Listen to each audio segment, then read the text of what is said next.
experience yung pananahimik at saka talaga ako ito dun sa impeachment ngayon lang ako nakakita sa kaysaysayan ng Kongreso na nagkaroon ng impeachment in one day at ipinasa nila on the last day of session.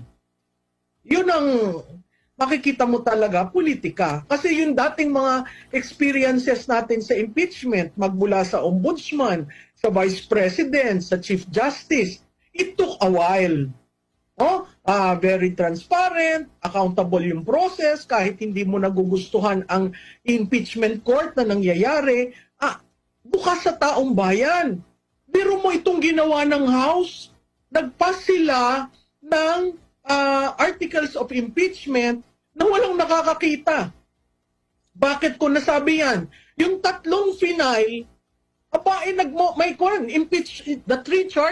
the three articles of impeachment filed by and endorsed by members of Congress, in-archive nila.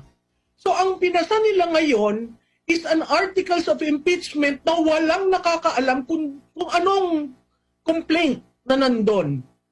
Basta sinabi nila, invoking the Constitution at saka yung rules ng chamber, dahil naka-attain na ng mahigit na 1/3.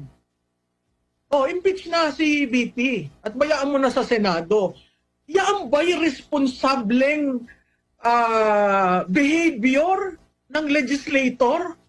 Wala man lang nagtanong, Your Honors, what are we charging her? Wala! Naghihintay ako kanina. Kaya ako medyo nahuli sa inyo kasi gusto kong marinig. Kasi alam mo, nagbibigay pa rin naman ako ng pasintabi doon sa mga legislators na kayang tumindig.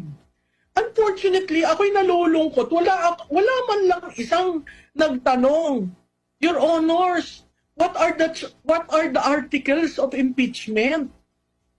Ibig mong sabihin, nagpirmahan lang sila at kaninang umaga na natanggap na buo yung 215, Anong nangyari kaninang umaga when the speaker called for a caucus? Diba? Yun ang alarming.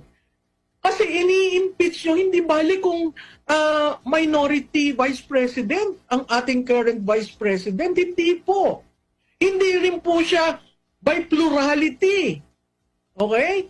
By more than a majority.